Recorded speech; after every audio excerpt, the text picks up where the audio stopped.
So if you want to play around with Jimmy, you can play around with Jimmy, but you're not going to be playing around with Jimmy and the light. All right?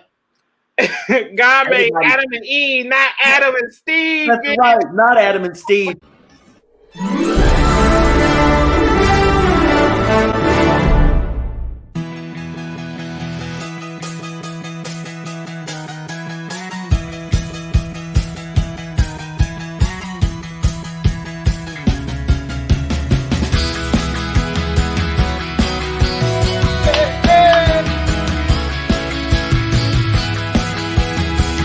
The pinnacle of masculinity, right. And I'm not that person.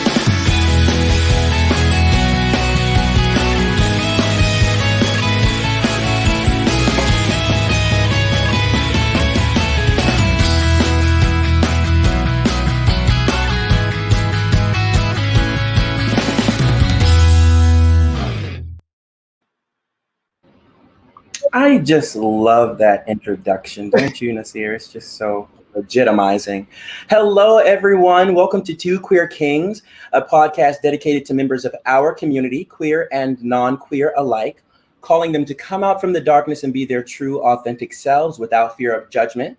We discuss a variety of topics from mental health to music and more. My name is Dstone. I am your host and co-founder.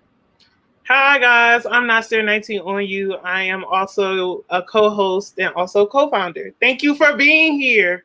Yes, thank you all. And before I get into it, I just want to say thank you so much for the outloving support that we have garnered for the start of the show. I appreciate y'all so much. So Thank y'all so much. Okay, so today is very exciting for both of us because we have a new segment for you guys called Shit We Saw. And this episode, the shit we saw is crazy. So Nasir, I'm gonna let him start. He's seen some shit that kind of pissed him off, so he wants to talk about it. Go ahead, talk about it, bitch. The shit that I have saw, it was in Houston. I want y'all to take a look at this. Take a look at this. Hold up. Okay. Look at this. Look at this shit. It's legit. It was like a whole. Let me start the video over. It's a whole party in the pandemic. He's very upset about that, you guys. No one's wearing a mask at all. In a pandemic, bitch. I saw one man with I'm just so flabbergasted that these people were really out here in a pandemic partying like that. Honey, that ain't nothing. I seen Miami. I seen ATL. They getting jiggy down there. I seen a few places. They getting down. They ain't thinking about no COVID. COVID who? COVID what?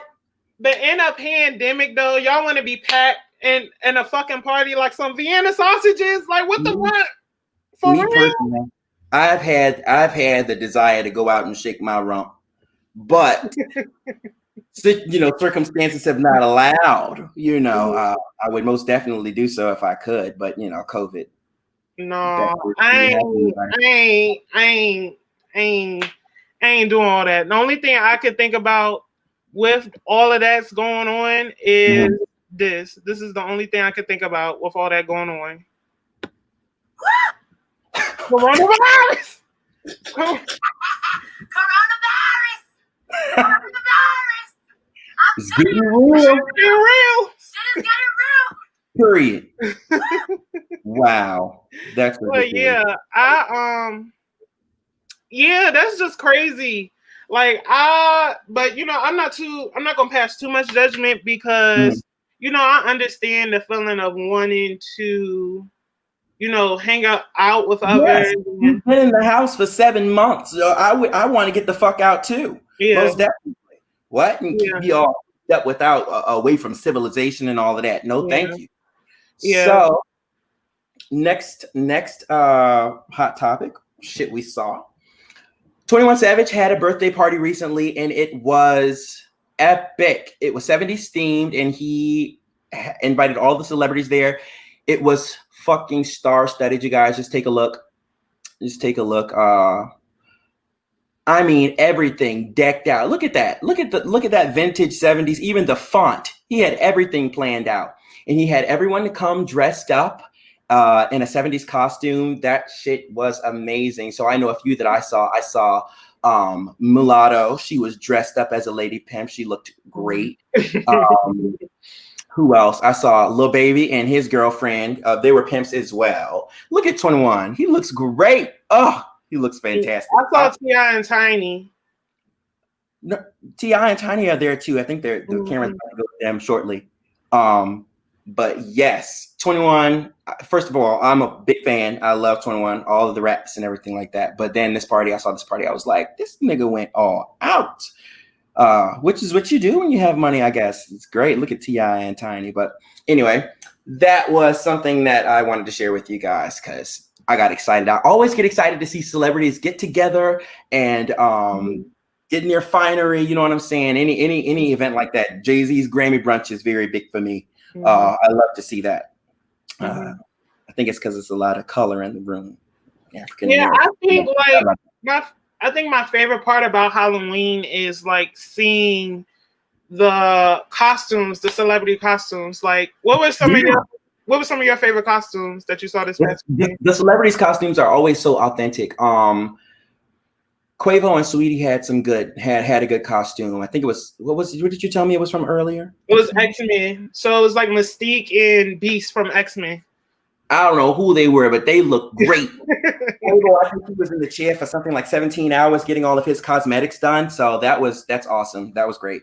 And then I'm sure she spent the same time because her whole body was done. That shit was like, what? Okay. So last hot topic, you guys. Shit that I was waiting to see and then finally saw. I was so excited about it. This is my hot topic. Nasir, he disagrees. He doesn't like this celebrity as much as I do, but this is one of my favorite celebrities. One of my favorite. Jeffree Star had a Halloween party at his mansion. I think it was last night, the night before last night Halloween. So the night before last, whenever Halloween was. He dressed up as the devil, and he had all of his favorite celebrity friends to come over and join him. But we don't have any pictures of the actual people. We just wanted to show you guys the house. He decorated it Nightmare Before Christmas, and he let us all know, all of his fans and everything. He let us know days and days in advance. He's like, I'm going to be doing this. I'm going to be decorating my house for Halloween. It's going to be Nightmare Before Christmas, bitch. I'm so excited. And so I've personally been excited to see it. I know I told a colleague last week at work, I was like, it's dope. It is. Look at it. It's Nightmare Before Christmas. It's amazing.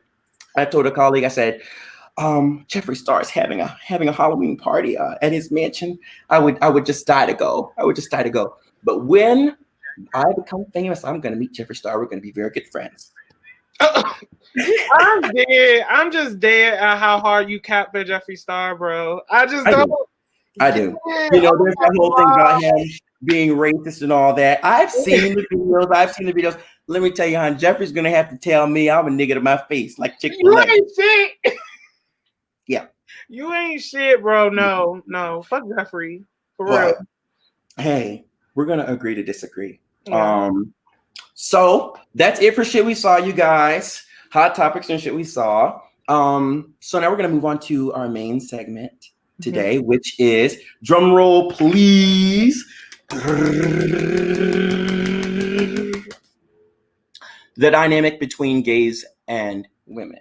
And when we say gays, we're talking about gay men. So I'm gonna start off, Nasir, if you don't mind. I think the dynamic between gays and women starts in childhood.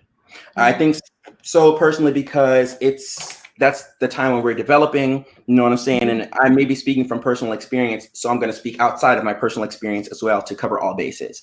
So when we're children and, you know, we kind of discover we're queer. I know it's from an early age. It was for me. We discover we're queer. We can be raised by two separate kind of family units. You might have a single parent household, then you might have a household where you have two parents. If you have a single parent household, most likely mom, I don't even know what the percentage is for single parent dads, but I'm sure it's kind of small. I don't know. But majority of the time, single mom. So single mom, and then family. I mean, and then father and mother. If I'm raised by my mother only, that's the only example that I have. That's the only behavior that I'm going to be mirroring. If I have a father there, even if I, feel that I might be a little queer or whatever, I'm going to try to gravitate toward maybe behaving in the way that my father does. And then if I don't, I'm just kind of flat out queer, and daddy's going to have to accept that. But my point being is, when you're queer and you have a father in the home, you have a guide as to how to go about living your day-to-day life in this world as a man, as a manly man. So I think that affects a lot of your relationships growing up, friendships, specifically. So Nasir, I think you had something you wanted to share about your opinion. I know, me personally, I want to more so say it's about like who raised you, after like who you take up, or like what your interests are. But I personally would say it just depends on actually what your interests are. Like for me personally, I was into like video games and stuff, and anime and stuff like that. So I was able to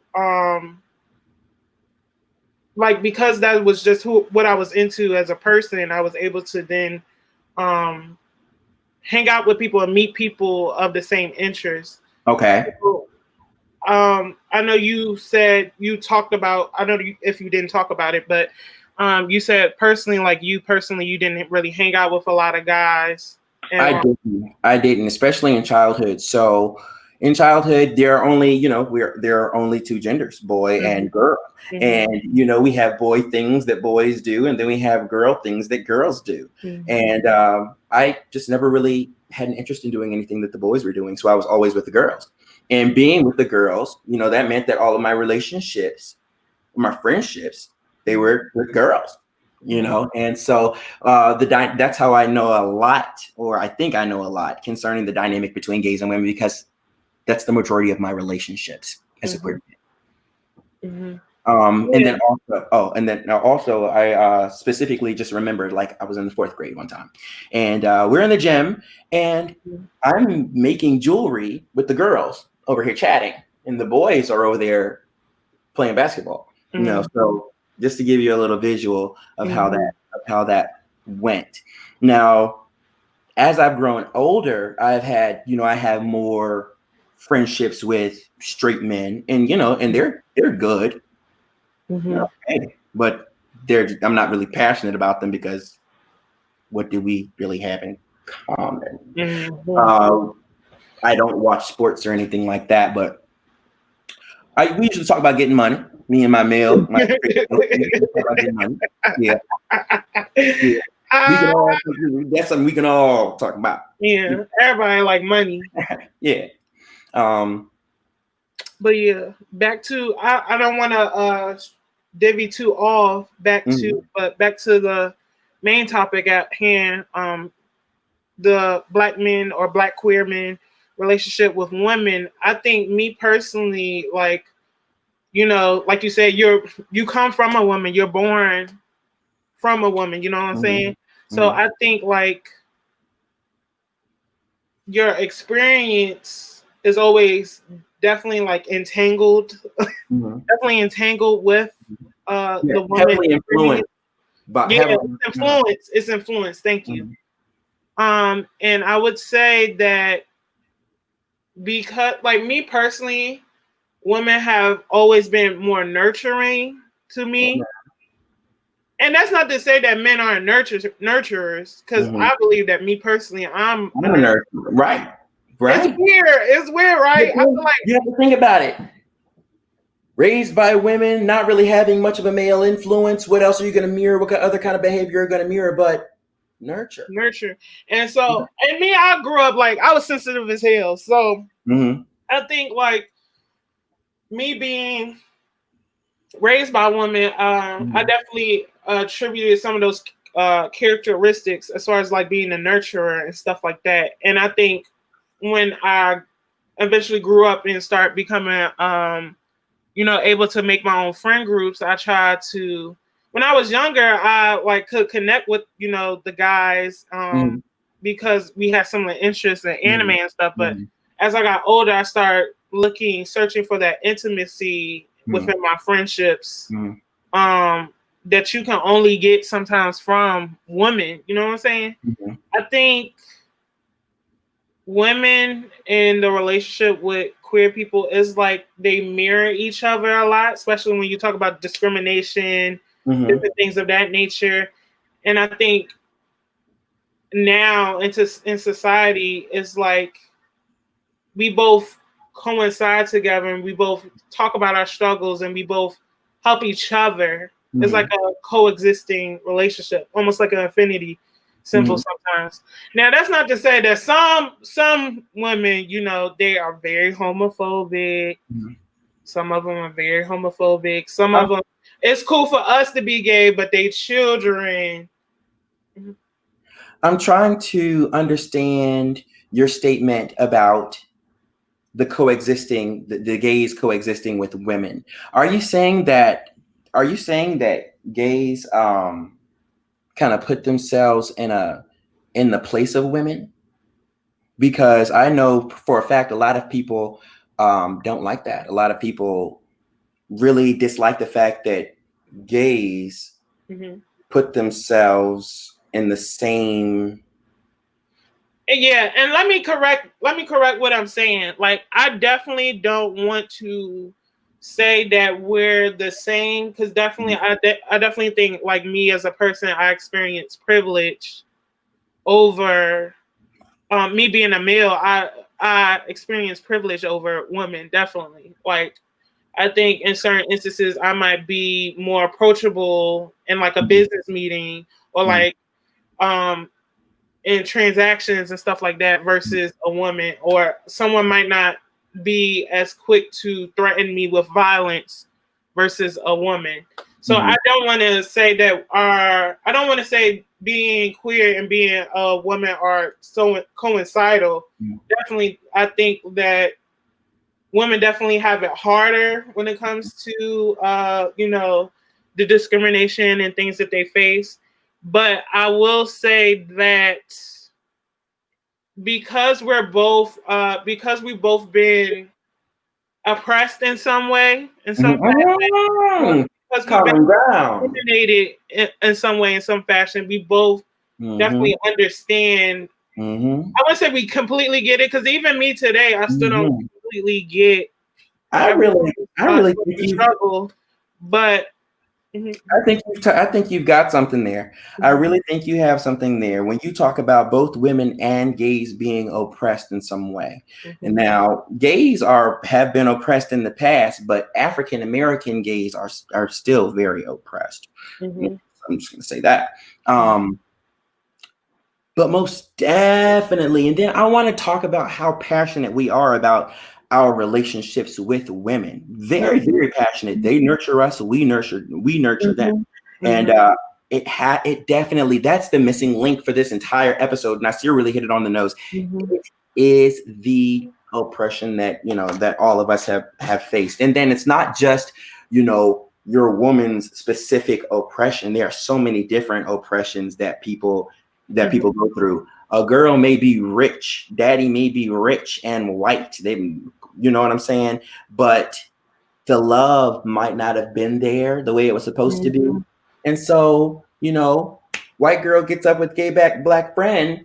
You love me, I love you. They have an inseparable bond. And you guys, yes, my best friend is a white girl, and I am not talking about her right now. That was that literally just came to me. But then versus your poor black girl, you know, your poor black girl, she has a totally and completely different oppression than your rich white girl. But you know, but her gay black friend or her gay friend in general is, you know, still has been oppressed as well. Comes together and they love each other and they have an inseparable bond. You know, I personally love the dynamic between queers like myself and women, because where would we be without them? You men are terrible. You're horrible. You straight men, I mean, And I'm glad that I have a platform to go on and what you want me to stop this here? Not too much. Not too much. Okay, I won't go in. I won't go in. Because I won't go in.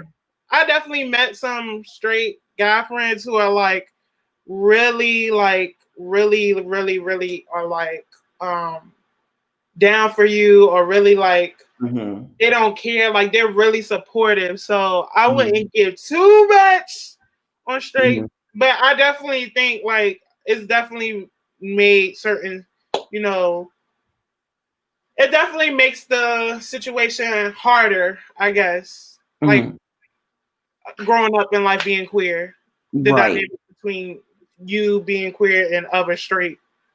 Right. So Nasir can go on and defend straight men all he wants. Oh!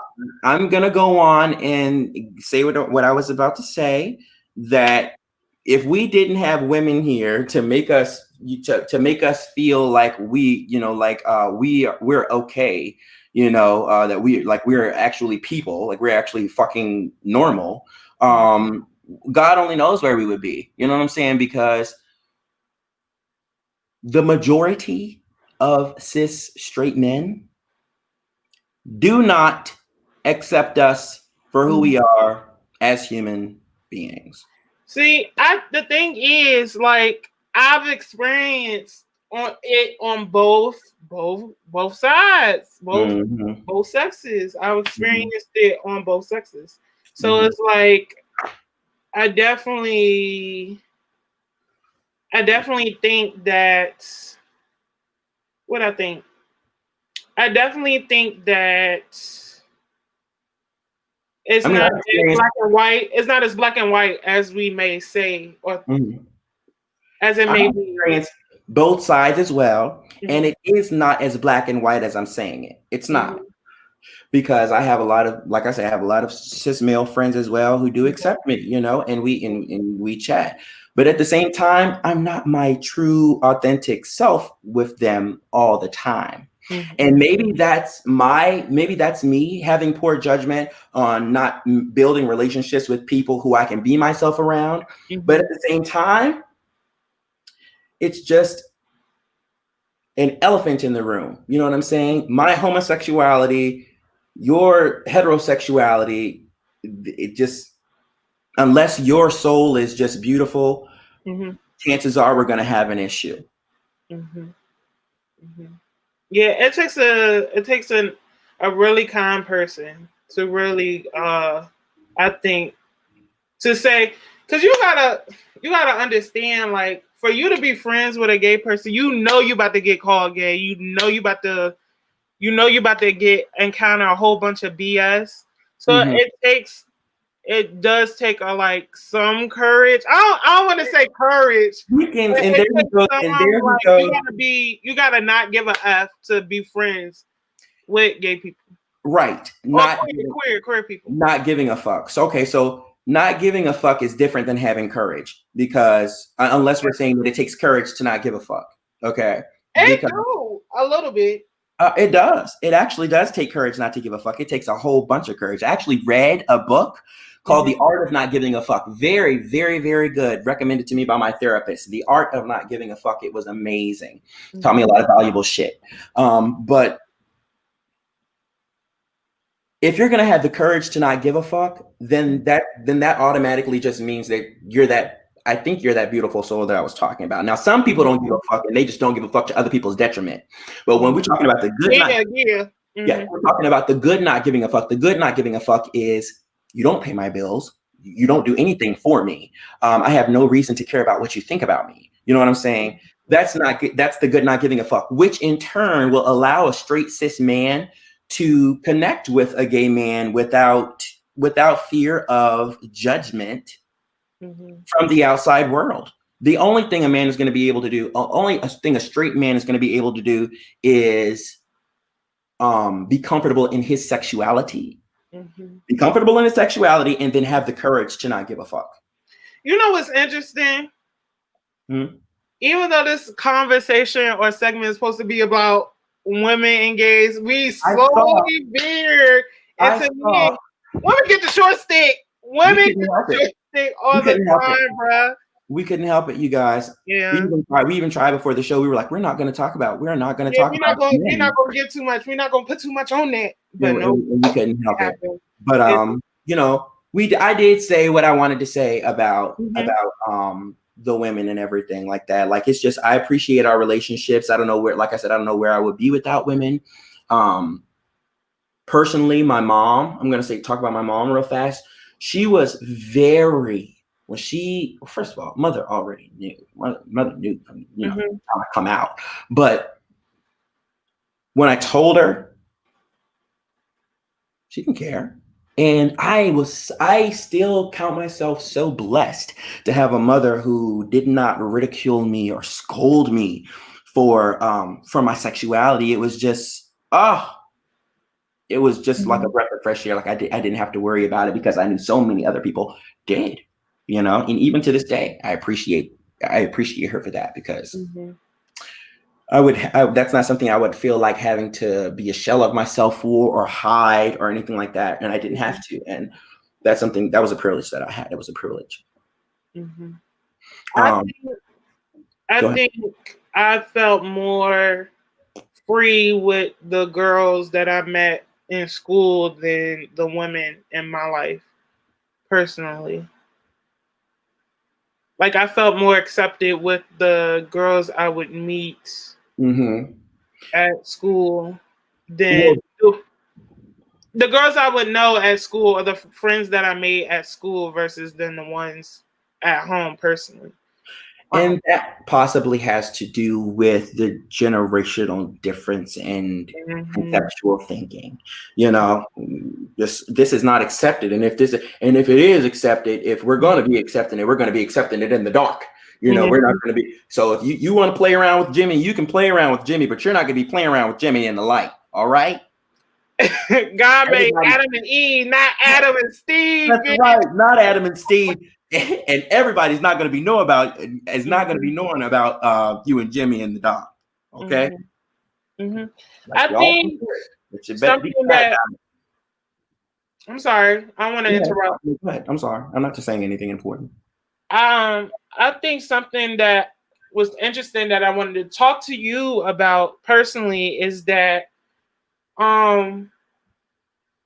like, when you're queer, you're in school, right? So you're queer, and it's like you have certain interests, so you can't always hang out with the guys. Like you said, you were making jewelry in gym class with the girls. Right. But you ever felt sometimes like, because you were a guy, that you couldn't always hang out with the girls too?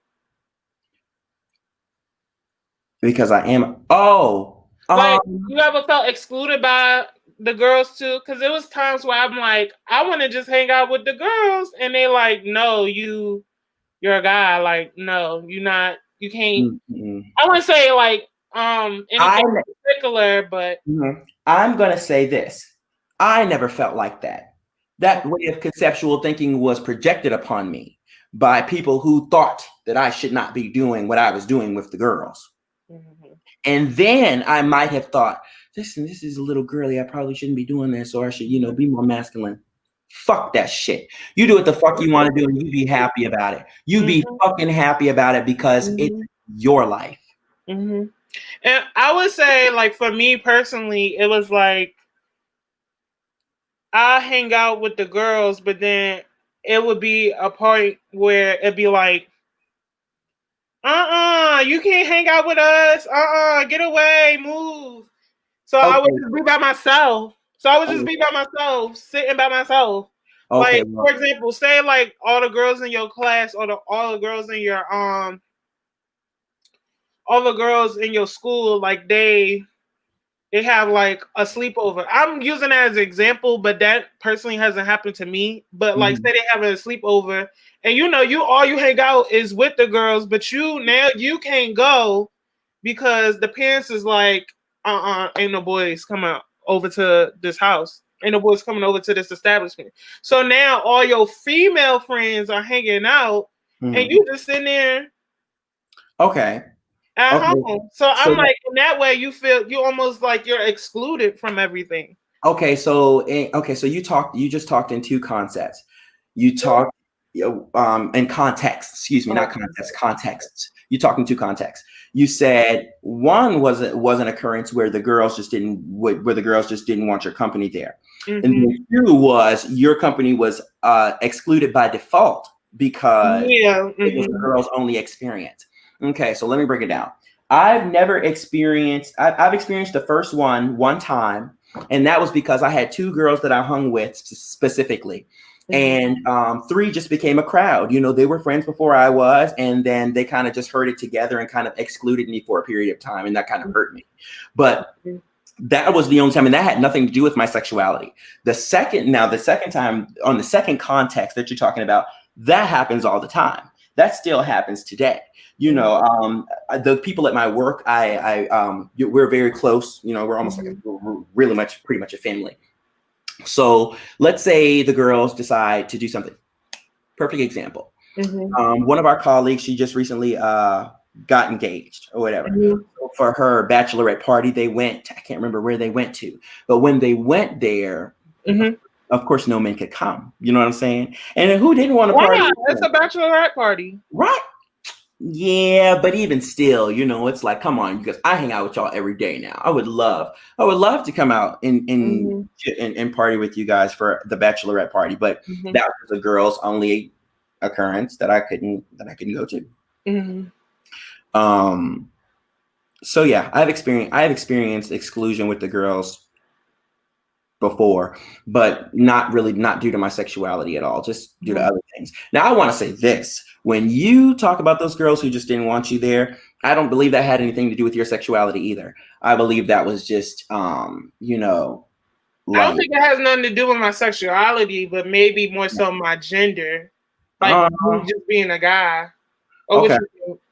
I think they were just shit human beings. That's what I think. You think so? I think sometimes, like, there's no reason to be ugly to anyone unless you're just a shit human being, and unless they've done something ugly to you. I'm a firm believer. Now that turn the other cheek, I can't do that. I'm not going to be turning the other cheek. Turn the other cheek. When they go, like Michelle Obama, when they go low, you go high.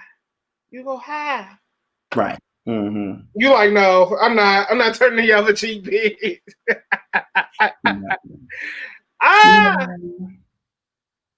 Not at all. But anyway, so I think we should wrap the segment up. The segment was great. I enjoyed the conversation. You guys, I'm going to be taking little clips and everything from this show. Yeah, and posting to our socials. Absolutely. I'm going to be posting, you guys.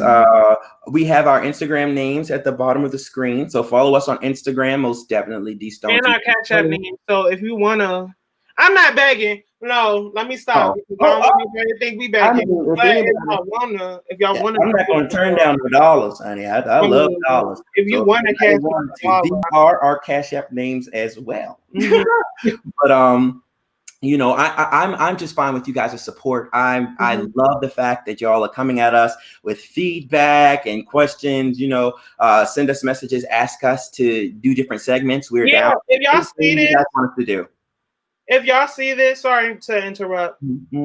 If y'all see this, send us like questions that y'all have in our DMs, or send us questions. If you're watching on YouTube, send us questions in the chat. And if not, so we can try to answer them. And I'll respond immediately. We want to be interactive. Yes, absolutely. And y'all need to be commenting too while we doing this. Comment, yeah, like, comment, share. What did MJ Harris say? Get in here. Like, comment, and share. That motherfucker say, I'm not saying nothing until y'all share this at least 30. I said, maybe share. We don't got that kind of pool yet. Nasir, before we leave, we need to do drop you gon' cop. Okay, yes, drop you gon' cop. You want to start? I think I started yesterday. I mean, yesterday. Whenever we shot last. So drop you gon' cop. What's something that I've been really into lately? I'm trying to think. What I've been really into lately. You asking me, bitch? I don't know. I don't know. I'm trying to think. Was there any like music or anything? I will say, if y'all play video games, Isaiah don't play video games. That sucks.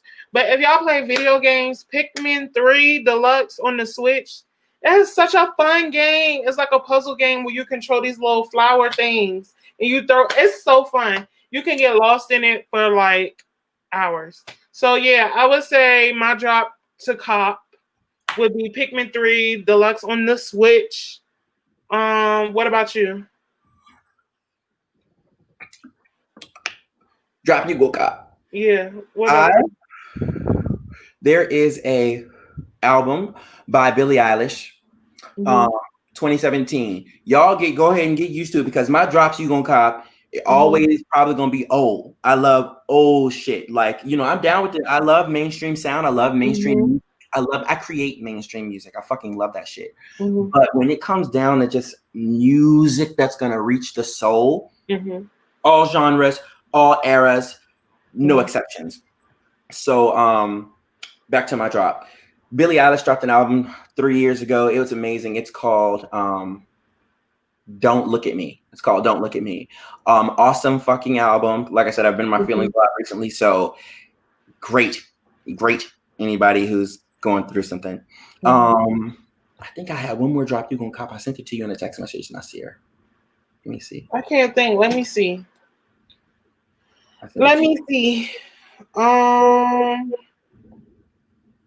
I don't see nothing.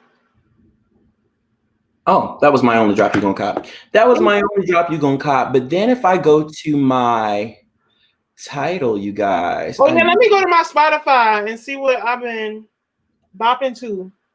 A lot of singles here, no real albums. I told y'all about that Keisha Cole album recently. No. Y'all know who I like.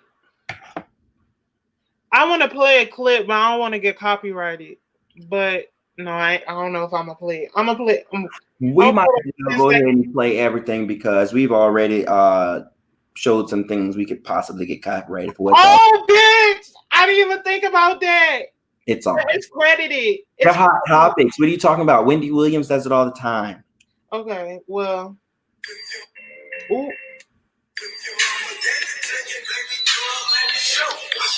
Hey, it's Erica Banks, Too Sad. Hey.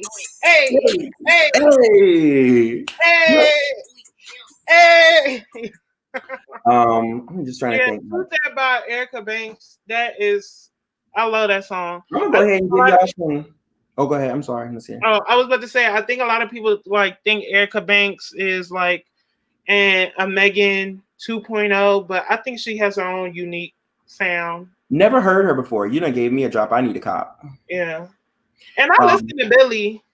I love, you like all the time? Yeah. Well, not all the time, but I recently got into her. She's awesome. She is fucking amazing. She will take you somewhere. Like I might just listen to this album when I get off the phone. Off this thing with you guys. Like, this is great. So Demi Lovato has a song with Clean Bandit. Not too old. My best friend Kathleen showed it to me. Love you, Kathleen. I'm gonna be doing shout outs all throughout the shows from now on. Not this show, bitch. This show. This is our show. This is my show too, bitch. What are you talking about? Clean Bandit, Demi Lovato, 2018, Solo. The name of the song is called Solo. It is so good, especially if you love mainstream pop. Love it. And then one more. A song called Wherever I Go by One Republic. And then I'm going to leave y'all with that. I don't know the year. 2016. 2016. So I have y'all an album from 2017, a song from 2018, and a song from 2016. Wow. Yeah. And go ahead. I was about to say, and I just told y'all a video game, Pikmin 3 Deluxe on the Switch, cop that. And then listen to Erica Banks, Toot That. You know what? There's a hang up, mommy, make it roll. What you got? Lock it for me. Oh, okay. All right, hold on. There's a drop that every motherfucking body need a motherfucking cop. What? Proclamation, Dstone mixtape 2020. Goddamn, go ahead, bring that shit on Audio Mac, man. Yeah. I couldn't put it on the platforms because I used everybody's music to make sure that it's on Spotify though, right? I couldn't put it on the platforms because I need master licenses from the stars, from the celebrities, and I don't have that kind of power, cloud, resource, nothing. Yeah. So, you know, the best thing that I could do is put the mixtape on Audio Mac for you guys. It is fire. I might listen to it when I get off of here. Actually, I think I am. I'm gonna go listen to some Dstone. I have some new shit coming for y'all as well. I just recorded a song yesterday, the day before yesterday. Really good. It's a cover, Diamonds by Sam Smith. Great. He's talented, y'all. This man can sing. He always could sing, but he's very talented, y'all. But let's wrap it up. Thank y'all so much for being here. Thank you so much for the outstanding love and support of the show. I'm definitely going to try to continue this. Hopefully over the years, if we continue this or over the months, we can get better equipment, look better, look nice, and you know what I'm saying? Mm-hmm. So thank you so much. If y'all have any comments or questions or concerns or, DM us any tips to make the show a little bit better, let us know, because we want to make it a more viewable or enjoyable experience for everybody. I know if y'all hit me up, I would just be honored to do anything. We're going to be honored to do anything anyone requests, because we care that much about this show and the platform. Let's not forget what it's for. Calling all of us, queer and non-queer, like to come out from the darkness and be our true authentic selves. Alrighty, well, thank y'all so much. I had fun. Y'all have a beautiful night and stay here and stay queer. Bye, y'all. Peace.